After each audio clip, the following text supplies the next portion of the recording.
suspensão da reforma do novo ensino médio e possíveis mudanças no Enem levantam dúvidas aí sobre a situação dos estudantes secundaristas. Sobre esse tema, nós vamos conversar agora com Cláudia Costin, diretora do Centro de Políticas Educacionais da Fundação Getúlio Vargas e também ex-diretora de Educação do Banco Mundial. Cláudia, é um prazer tê-la conosco aqui. Ficava a expectativa dessa mudança curricular. Na sua visão, Cláudia, nós teremos aí um prejuízo ou o governo solicitou esse tempo e deve reavaliar a questão? Prazer tê-la conosco aqui. Bom dia. Bom dia, Marcelo, Cristiano, os espectadores da Jovem Pan. É um prazer estar aqui de novo. Eu creio que seja um freio de arrumação. O que aconteceu de concreto?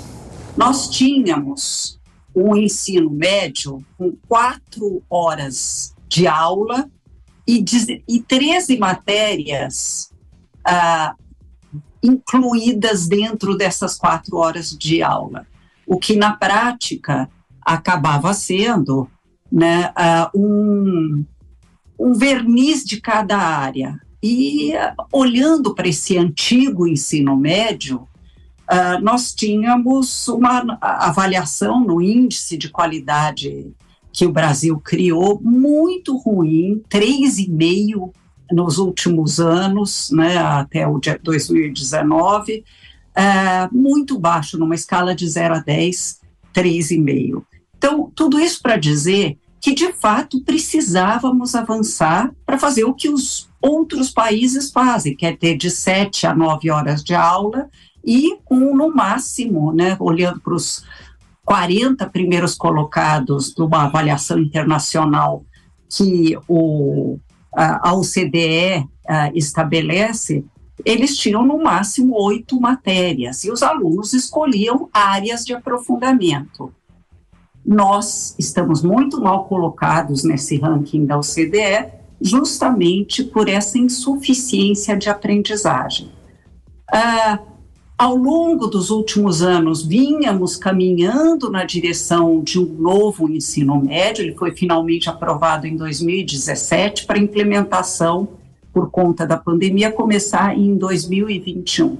Foram só 2 anos de implementação, mas como o Ministério da Educação, Marcelo, não coordenou esse esforço, não formou os professores, não criou um cardápio de áreas de aprofundamento, que nós chamamos de itinerários formativos, algumas coisas precisam ser corrigidas. Então, dar um freio de arrumação nessa história é sensato.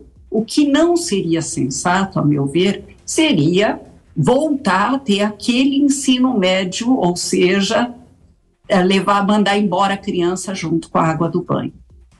Sem dúvida, Cláudia. Agora a participação do Cristiano Vilela, o nosso comentarista.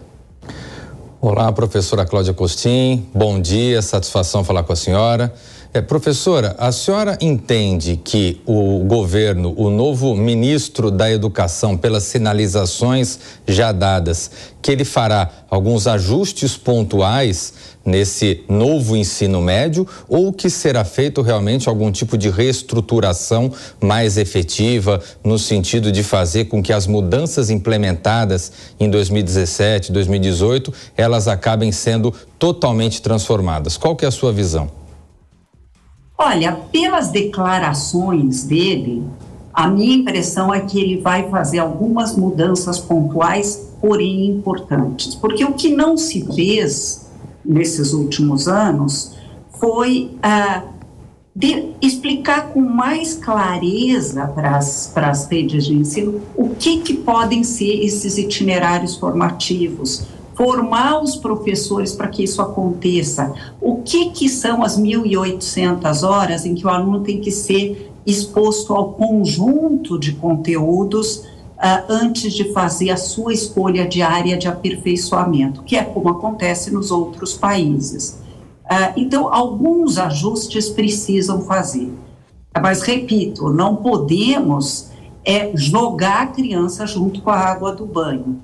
É muito importante que se tenha um processo de ensino que forme jovens capazes de pensar autonomamente, de poder ter uma visão sistêmica. Em tempos de chatbox GPT, decorar uma meia dúzia de fatos e de datas não vai nos levar a lugar nenhum. Então, de fato, é importante que a essência da proposta inicial seja respeitada e que não percamos mais tempo, porque o Brasil está profundamente atrasado em relação aos demais países, e a prova do PISA, que é o nome da prova que a OCDE organiza, deixou isso muito claro. Nós não temos capacidade de ler e interpretar bem textos mais complexos, nós não temos raciocínio matemático, nós não temos repertório cultural e o desenvolvimento de uma mente investigativa, que é a base de todas as ciências. Nós precisamos avançar nessa direção. Cláudia, até falando em relação à tecnologia, a gente sabe, a gente observa, essa geração é muito rápida, né? Principalmente no contato com o celular, equipamentos eletrônicos. Até que ponto nós estamos deixando de lado toda essa questão tecnológica em favor mesmo dos estudantes, mas também tem aquele abismo da escola particular com a escola pública e, é claro, as questões sociais do Brasil?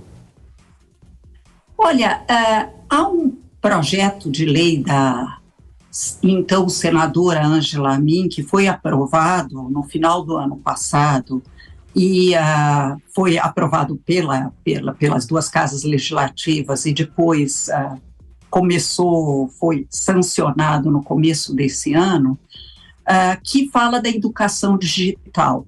Foi muito importante a gente aprovar essa lei, porque não dá para, nós não tem como dizer, olha, então já que temos problemas na nossa educação, vamos primeiro alfabetizar direito, depois a gente olha para o mundo em que a gente está inserido. Nós vamos ter que fazer as duas coisas ao mesmo tempo.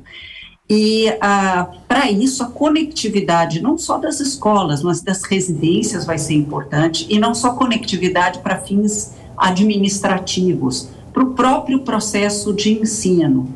E saber usar bem os equipamentos, não é simplesmente inundar os alunos de iPads, é saber usar bem os equipamentos em sala de aula. Alguns estados avançaram mais nessa direção, até aproveitando os aprendizados do tempo de fechamento das escolas. Um grande destaque é o Paraná, né, que conseguiu fazer uma inclusão digital que entra dentro da sala de aula.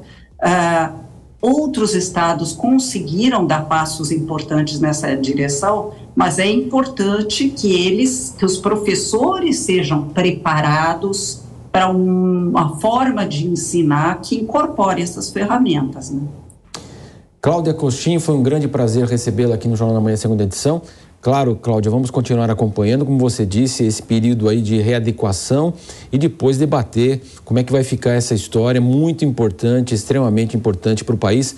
Obrigado mais uma vez, bom dia, senhora. Eu é que agradeço, bom dia aos dois. Muito bom dia.